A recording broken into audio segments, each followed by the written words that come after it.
Hello, my dear students. How are you all? I hope you all are fit and fine and enjoying and learning the video.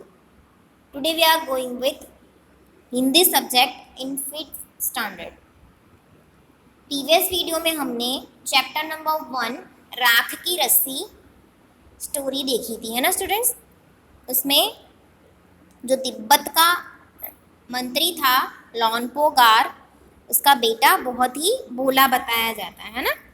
और वो उसको भेड़ लेके शहर भेजता है और बोलता है कि ये 100 भेड़ वापस ऐसे कैसे लेके आना है ना, इसको बेचना भी मत और इन पे सामान लाद के आना। तो उसको वहाँ पे एक लड़की मिलती है, तो वो उसके जो 100 भेड़ होते हैं उसके बाल काट कर और फिर उससे सामान खरीद कर उसको वापस भेजती है।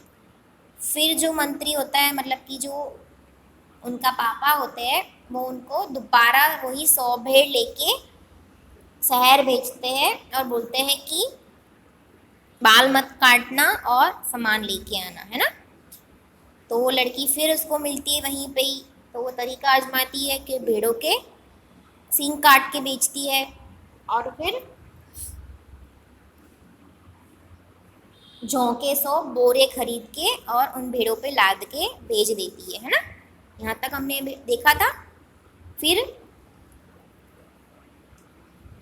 लॉन्पोगार का जो बेटा था वो खुश हो जाता है ना, क्योंकि वो उसकी विजयी भाव से सारी कहानी सुना देता है। यह सुनकर लॉन्पोगार क्या बोलता है कि उस लड़की से बोलो कि हमें 9 हाथ लंबी राख की रस्सी बना के दे, है ना। उनके बेटे ने लड़की के पास जाकर पिता का संदेश दोहरा दिया, है ना। लड़की ने एक शर्त रखी कि मैं राख की रस्सी बना तो दूंगी, पर तुम्हारे पिता को उसको गले में पहननी पड़ेगी। लॉन्पोगार ने सोचा ऐसी रस्सी बनाना ही असंभव है, इसलिए उन्होंने जो लड़की की वो शर्त थी उसको मंजूर कर ली। अगले दिन लड़की ने 9 हाथ लंबी रस्सी ली, उसे पत्थर के सिल पर रखा और जला दिया। वो लड़की ने क्या किया, नेक्स्ट डे 9 हाथ की लंबी रस्सी ली और उसको पत्थर पे रख के जला दिया। रस्सी जल गई मगर रस्सी के आकार की राख बच गई। इसे वह सिल समेत लॉन्पोगार के पास लेके गई और उसे पहनने के लिए कहा। क्या करा लड़की ने, वो जो रस्सी जिस सिल पे जल गई थी वो वैसे के वैसे ही लेके गई, है ना। और उसने जो लॉन्पोगार था उसको पहनने के लिए बोला। लॉन्पोगार रस्सी देखकर चकित रह गए। वे जानते थे कि राख की रस्सी को गले में पहनना तो दूर, उठाना भी मुश्किल है। हाथ लगाते ही वह टूट जाएगी, है ना। लॉन्पोगार ने क्या सोचा था कि जो राख की रस्सी बनेगी उसको तो मैं पहनना तो दूर की बात है, बट मैं उसको टच भी करूँगा तो वो टूट जाएगी, है ना, उसको उठाना मुश्किल है। लड़की की समझदारी के सामने उनकी अपनी चालाकी दरी की दरी रह गई। बिना वक्त गवाए लॉन्पोगार ने अपने बेटे की शादी का प्रस्ताव लड़की के सामने रख दिया। धूमधाम से उन दोनों की शादी करवा दी गई। सी, लॉन्पोगार ने क्या सोचा था कि राख की रस्सी को पहनना तो दूर की बात है, बट उसको टच भी करेंगे, उठाएंगे भी तो वो टूट जाएगी, है ना। बट जो लड़की की समझदारी थी उसके आगे लॉन्पोगार की चालाकी दरी रह गई, कोई काम नहीं आई, है ना उसकी चालाकी। तो जो लॉन्पोगार था उसने बिना वक्त गवाए अपने बेटे की शादी का प्रस्ताव उस लड़की के सामने रखा और धूमधाम से उन दोनों की शादी करवा दी। स्टूडेंट्स, ये स्टोरी यहाँ पे कंप्लीट होती है। आपको इसको अगेन रीड करना है, ठीक है। पूरी स्टोरी को आपको दोबारा रीड करना है, ओके स्टूडेंट्स। अब हम देखेंगे इसके क्वेश्चन आंसर्स।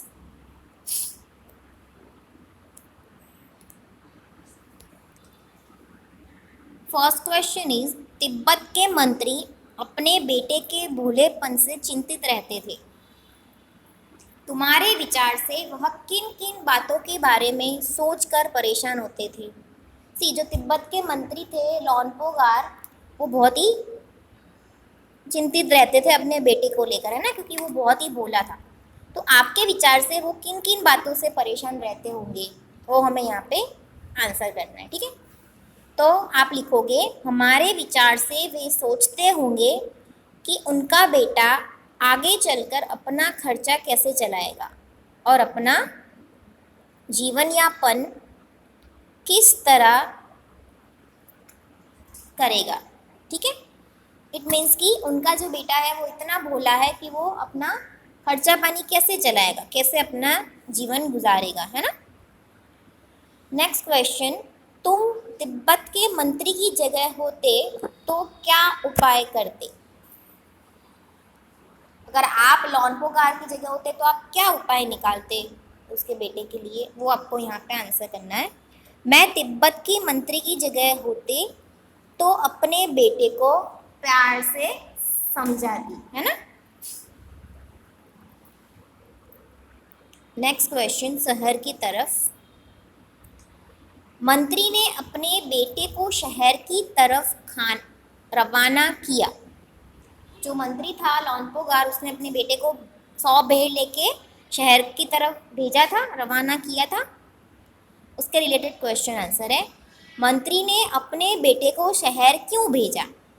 मंत्री ने अपने बेटे को शहर में दुनियादारी को समझाने के लिए भेजा था, है ना, क्योंकि वो बहुत ही भोला था, उसको चालाकी छूकर भी नहीं निकली थी, है ना। तो जो दुनियादारी थी उसको समझने के लिए मंत्री ने अपने बेटे को शहर भेजा था। सेकंड क्वेश्चन, उसने अपने बेटे को भेड़ के साथ शहर में ही क्यों भेजा। जो मंत्री था उसने अपने बेटे को 100 भेड़ लेके शहर ही क्यों भेजा और कहीं क्यों नहीं भेजा, ये हमसे पूछा गया है। उसका आंसर हम करेंगे, उसने अपने बेटे को भेड़ों के साथ शहर में इसलिए भेजा क्योंकि वह उसे चतुर और समझदार बनाना चाहता था, है ना, चालाकी सिखाना चाहता था उसको, इसलिए उसने उस 100 भेड़ों को लेकर अपने बेटे को शहर भेजा और बोला कि इसको बेचना मत और इसके ऊपर 100 बोरे अनाज के लाद के लेके आना, है ना। नेक्स्ट क्वेश्चन, तुम्हारे घर के बड़े लोग पहले कहाँ रहते थे, वो पता करो।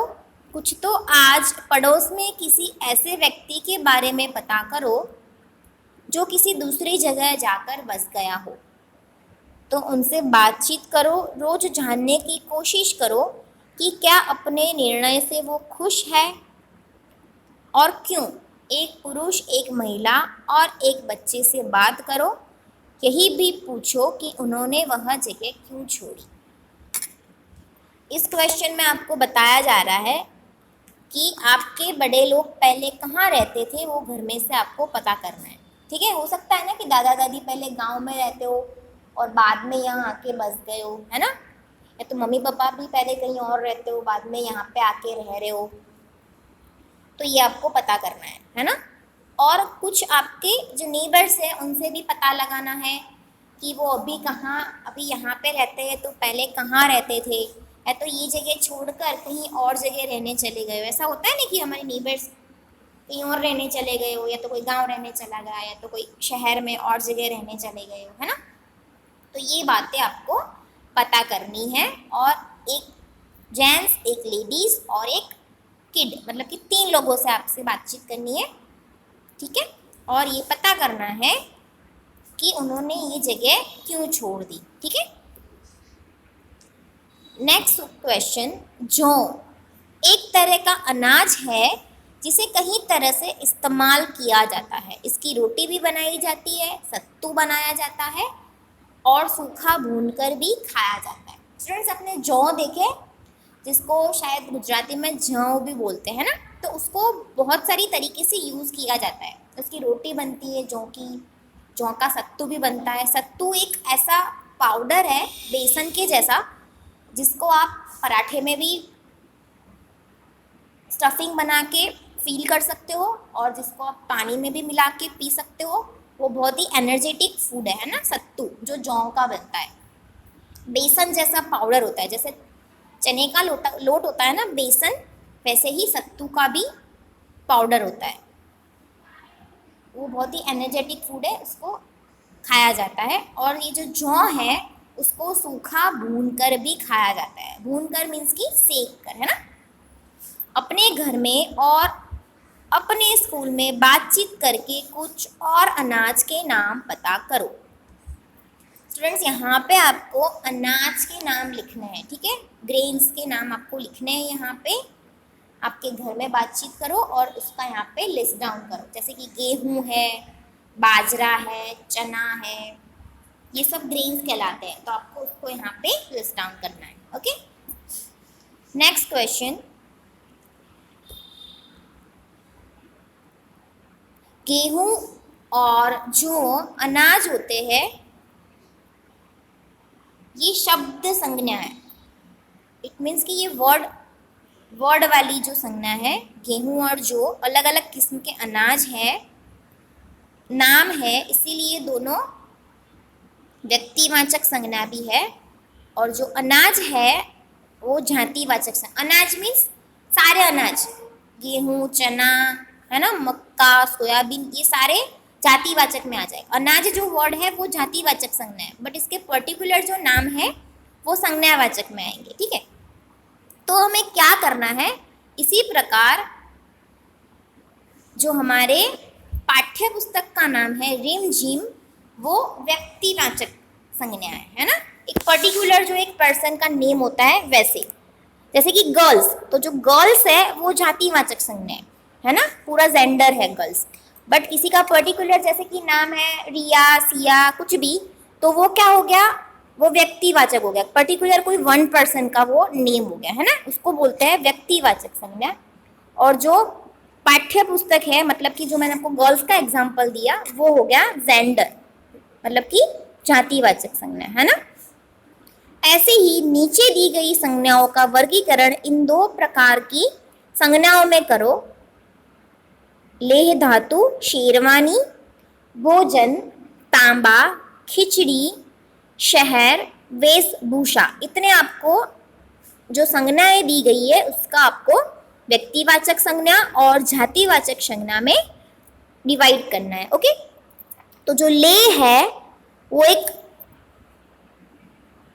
ले मीन्स की लोया, तो वो व्यक्तिवाचक हो गया, है ना। शेरवानी वो भी एक पर्टिकुलर कोई ड्रेस का नेम है, तो वो हो गया व्यक्तिवाचक। फिर है तांबा, वो भी एक धातु का नेम है ना, तो वो भी पर्टिकुलर हो गया, तो व्यक्तिवाचक में आएगा। खिचड़ी, खिचड़ी भी एक फूड का नेम है, तो वो फूड है। अगर फूड है तो मीन्स की जातिवाचक, पर्सनली कोई जेंडर, बट ये खिचड़ी नाम है पर्टिकुलर, तो वो व्यक्तिवाचक में आएगा, ठीक है। फिर हम देखते हैं जातिवाचक मीन्स की जेंडर। तो धातु, जैसे कि हमने ऊपर देखा ले, तांबा, सोना, वो सब धातु कहलाती है। तो जो ले, तांबा है वो पर्टिकुलर उनका नेम है, बट जो धातु है वो उनकी जेंडर है, तो वो जातिवाचक संज्ञा में आएगा। फिर है भोजन मीन्स की खाना, फूड, है ना। तो जो फूड है वो पूरा क्या है, एक पर्टिकुलर नेम नहीं है। जैसे कि खिचड़ी मैंने आपको ऊपर बताया, वो पर्टिकुलर नेम है, बट उसका फूड जो है वो जातिवाचक में आएगा, है ना। शहर वो भी जातिवाचक में आएगा।